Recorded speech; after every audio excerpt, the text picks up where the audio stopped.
మొదటి వారంలో చాలా జాగ్రత్తగా మెలగాల్సినటువంటి సమయము. వీరికి మనస్తాపం కలిగేటువంటి పనులు కొన్ని జరుగుతాయి. భయం అధికంగా ఉంటుంది.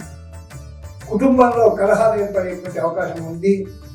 తద్వారా ధన వ్యయం కూడా ఎక్కువగా ఉంటుంది.